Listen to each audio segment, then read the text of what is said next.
Hi friends, welcome back to my channel. Last వీడియోలో ఇక్కడితో end చేశాను కదా, దీని కంటిన్యూషన్ ఈ బ్లాగ్.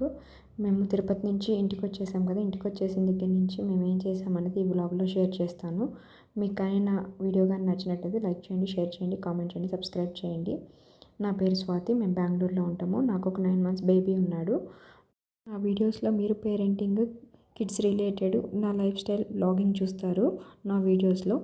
ఇక్కడ వచ్చేసి నేను ఇంటికి రాగానే కొన్ని మా బాబు బట్టలన్నీ తీసేసి నేను వాషింగ్ మిషన్లో వేస్తాను ఒక రౌండ్. ఇప్పుడు వేస్తే నైట్ రేపటికి కొంచెం ఆరిపోతాయి కదా. ఇక్కడ బెంగళూరు వెదర్ చాలా చల్లగా ఉంటుంది, బట్టలు ఆరడానికి చాలా టైం పడుతుంది. నాకు బెంగళూరులో బట్టలు ఆరడానికి చాలా టైం పడుతుంది, అట్లీస్ట్ 1 day ఫుల్గా అయిన పడుతుంది.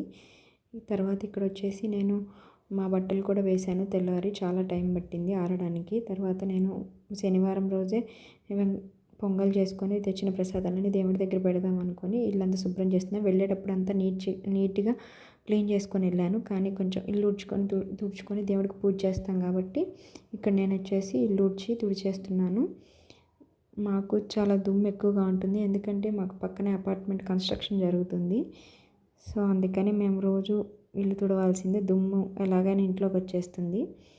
ఇల్లు తుడిచిన తర్వాత నేను హెడ్ బాత్ చేసి దేవుడికి పూజ చేయడానికి అన్నీ రెడీ చేసుకున్నాక పొంగల్ కూడా చేయడానికి బియ్యము, సగ్గుబియ్యం అన్నీ నానబెట్టేసుకున్నాను. ఇక్కడ వచ్చేసి పాలు, కొంచెం నీళ్ళు, 1 glass రైస్కి 3 glasses of milk, 1 glass of water తీసుకుంటే పొంగల్ చాలా బాగా ఉడుకుతుంది.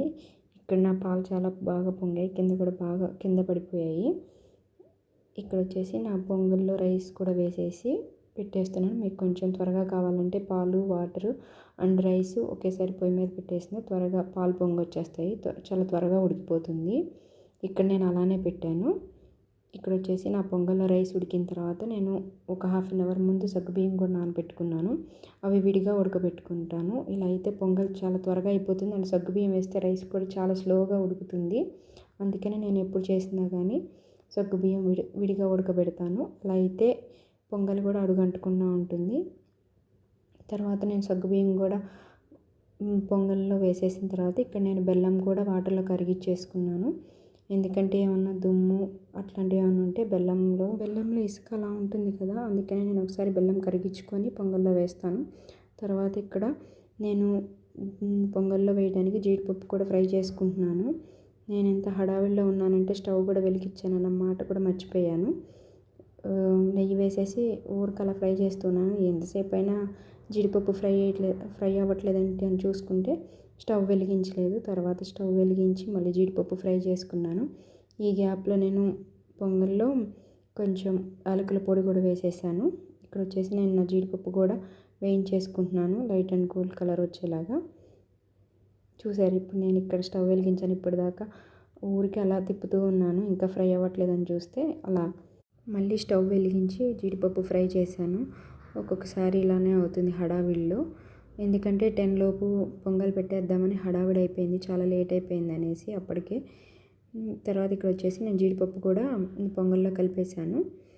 చాలా ఎమ్మీగా కుదిరింది పొంగల్ కూడా. టేస్ట్ చూడడం కదా దేవుడికి పెట్టేటప్పుడు, కానీ చాలా బాగా కుదిరింది, చాలా కమ్మగా ఉంది. ఇక్కడ వచ్చేసి నా పొంగల్ చూడటానికి చాలా బాగుంది, తినడానికి కూడా చాలా బాగుంది. తర్వాత ఇక్కడ నేను దేవుడికి పెట్టడానికి నేను ఒక సిల్వర్ బౌల్లో పెట్టేసుకుంటున్నాను. మీరు ఎవరైనా నా తిరుపతి వ్లాగ్ చూడకపోతే ఒకసారి చెక్ చేయండి. చిన్నపిల్లలకి శుభదం అనే దర్శనం ఉంటుంది, దాని ద్వారా వెళితే చాలా త్వరగా దర్శనం అయిపోతుంది. మాకు 2.5 hours దర్శనం అయిపోయింది. చిన్నపిల్లలకి బిలో 1 year ఉన్న పిల్లలకి మీకు ఎవరికన్నా ఉపయోగపడుతుందని చెప్తున్నాను. అండ్ బేబీ క్యారియర్ కూడా అలా ఉంది, తీసుకువెళ్ళొచ్చు, చాలా యూస్ఫుల్గా ఉంటుంది. ఇక్కడ తర్వాత నేను గారెలు కూడా వేశాను అదే రోజు. గారెలు వేయటం అదంతా ఏం చూపించలేదు, అప్పటికే చాలా లేట్ అయిపోయింది. నేను పొంగల్ గిన్నెలోకి తీసుకొని లడ్లు ఒక 4 బాగానే ఉన్నాయి, మిగతా అంతా చాలా నలిగిపోయాయి. జర్నీలో అటు వేసి ఇటు వేసి బాగా నలిగిపోయాయి. చిన్న చిన్న లడ్డులా చుడుతున్నాను. నేను చాలా చిన్నగా చేస్తున్నానని చెప్పించి మా అమ్మ పెద్దగా చేసింది, కొంచెం ట్రై చేసింది. ఆవిడ ఒక 2 లడ్డులు చుట్టింది. ఇక్కడ వచ్చేసి మా అమ్మని చూపిస్తున్నాను. మా అమ్మని ఇదే అనుకుంటున్నా ఆ వీడియోలో ఫస్ట్ టైం చూపించడం. ఇక్కడ వచ్చేసి మా అమ్మ లడ్డులు చుడుతుంది, తిరుపతి ప్రసాదం బాగా నలిగిపోయాయి అని. తర్వాత నేను దేవుడి పూజకి అన్నీ రెడీ చేసుకుంటున్నాను, ఒత్తులు అవన్నీ.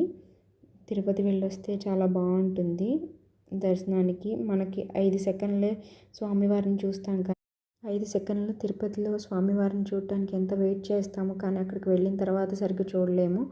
కానీ అది చూసిన 5 సెకండ్స్ కూడా చాలా సంతృప్తిగా ఉంటుంది స్వామివారిని చూస్తే. అసలు నాకైతే ఈసారి చాలా బాగా జరిగింది. మేము గురువారం రోజు వెళ్ళాము. గురువారం రోజు వెళితే ఏంటంటే స్వామివారి నిజరూప దర్శనం ఉంటుంది. చాలా బాగా జరుగుతుంది గురువారం వెళితే దర్శనము. స్వామివారి నిజరూప దర్శనం చేసుకోవచ్చు. ఎవరైనా వెళ్ళాలి అనుకుంటే ఈసారి గురువారం ప్లాన్ చేసుకోండి. చాలా బాగుంటుంది దర్శనము. కొత్తగా అనిపిస్తుంది. నేను ఫస్ట్ టైం వెళ్ళాను. నేను కావాలని ఈసారి గురువారం ప్లాన్ చేసుకున్నాను, ఇలా నిజరూప దర్శనం ఉంటుందని. స్వామివారి కళ్ళు కొంచెం మనం క్లియర్గా చూడొచ్చు మిగతా రోజులతో పోల్చుకుంటే. స్వామివారికి కొంచెం కర్పూరం తగ్గించి నామాలు పెడతారు. చాలా బాగుంటుంది. ఒకసారి వెళ్ళి చూడండి. ఇక్కడ నేను వచ్చేసి మా ఇంట్లో దేవుడి దీపారాధన చేసుకుంటున్నాను. దేవుడికి పూలు అవి పెట్టుకొని పొంగలి, గారెలు, లడ్లు అండ్ కొబ్బరికాయ కొట్టాను. ఇక్కడ నేను వచ్చేసి నా స్వామివారికి నైవేద్యాలన్నీ పెట్టేసి దండం పెట్టుకుంటున్నాను. మా వాడు ఆ టైంలో పడుకొని ఉన్నాడు కాబట్టి కొంచెం ప్రశాంతంగానే అన్నీ రెడీ చేసుకొని పూజ చేసుకోవడానికి అయింది. మా వాడు బాగా స్ట్రెయిన్ అయిపోయాడు ఈ తిరుపతి ట్రిప్లో. ఎందుకంటే చాలామంది జనాలు ఉంటారు కదా, పిల్లలు చాలా నలిగిపోతారు ఆ క్యూ లైన్స్లో. మనం ఎంత జాగ్రత్తగా తీసుకెళ్ళినా కానీ పిల్లల్ని ఆ క్యూ లైన్లో నెట్టేసుకోవటం అలా ఉంటుంది కదా. మేము వెళ్ళింది 2 అవర్స్ లైన్లోనే ఉన్నా కానీ చాలా పిల్లోడు బాగా స్ట్రెయిన్ అయిపోయాడు. అంటే మేము బస్సులోనే వెళ్ళాము, కొంచెం వాడికి కూడా అలవాటు అవుతుందని. ఇక్కడ మా స్వామివారిని చూడండి ఎంత బాగుందో. ఇలా చూస్తుంటే నాకు పూజ చేసుకుంటే ఇంట్లో ఏంటంటే చాలా పాజిటివ్గా అనిపిస్తుంది. ఏదైనా గుళ్ళకి వెళ్ళొచ్చి ఇంట్లో పూజ చేసుకున్న, ఏమన్నా స్పెషల్ డేస్, వారాహి నవరాత్రులు ఇప్పుడు జరుగుతూ ఉన్నాయి కదా, నేను 1 by 1 పోస్ట్ చేస్తాను. ఫస్ట్ 3 days అయితే నాకు కుదరలేదు చేయడానికి మా వాడితోటి. 3rd day నుంచి స్టార్ట్ చేసి దేవుడి దయ వల్ల మిగతా 7 days కంప్లీట్ చేయాలని ఉంది. చూద్దాం. నేను షార్ట్ వీడియోస్ పెడతాను వారాహిదేవి నవరాత్రులు. మీకు ఎవరికైనా ఇంట్రెస్ట్ ఉంటే చూడండి. నేను షార్ట్ వీడియోస్ కూడా పెడుతూ ఉన్నాను డే బై డే. ఒక రోజు ఫుల్ వీడియో పెడితే ఒకటి షార్ట్ వీడియో పెడుతున్నాను. ఒకసారి చెక్ చేయండి. కొంచెం ఇంట్రెస్టింగ్గా ఉంటే లైక్ చేసి షేర్ చేయండి. మీకు ఏమన్నా కొత్త వీడియోస్ ఏమైనా కావాలి అని నాకు కామెంట్ చేయండి, నేను తప్పకుండా చేస్తాను. ఇక్కడ వచ్చేసి నేను మా పూజ అదంతా అయిపోయిన తర్వాత లంచ్లోకి పొంగలి, గారెలు తినేసి ఇక్కడ నేను గిన్నెలు అవి ఉన్నాయి కడిగేసుకుంటున్నాను. తర్వాత కంప్లీట్ ఇంకా రెస్ట్ అనమాట. 1 day 2 days అసలు బాగా స్ట్రెయిన్ అయిపోయాము. ఉన్నది 3 days అయినా కానీ తిరుపతిలో బాగా ఇబ్బంది పడ్డాము బాబుతోటి. ఫుడ్ లేక, రూమ్స్ లేక. ఎవరైనా వెళ్ళాలి అనుకుంటే తిరుపతిలో రూమ్ ఉంటేనే వెళ్ళండి. లాకర్స్ ఉంటే పిల్లలు పడుకోరు, డిస్టర్బెన్స్గా ఉంటుంది. అందరు దర్శనాలకు వెళ్తారు, స్నానాలు చేస్తారు. అదంతా ఒక రచ్చలా ఉంటుంది అక్కడ లాకర్ రూమ్లో. ఇప్పుడు వెంకటాద్రి అని కొత్తగా పెట్టారు లాకర్ రూమ్స్. అక్కడ కొంచెం నీట్గానే ఉంది, కానీ పిల్లలు ఉన్న వాళ్ళకి, పసిపిల్లలు ఉన్న వాళ్ళకి పడుకోవడానికి చాలా ఇబ్బందిగా ఉంటుంది రూమ్స్ లేకపోతే. మా వాడు చిన్న సైలెంట్గా ఉంటేనే పడుకుంటాడు, సౌండ్ వస్తే అసలు పడుకోడు. అందుకనే మాకు చాలా ఇబ్బంది అయింది. ఈ వీడియో ఇక్కడితో ఎండ్ చేస్తున్నాను. మీకు ఎవరికైనా నా వీడియో నచ్చినట్లయితే లైక్ చేయండి, షేర్ చేయండి, కామెంట్ చేయండి, సబ్స్క్రైబ్ చేసుకోండి.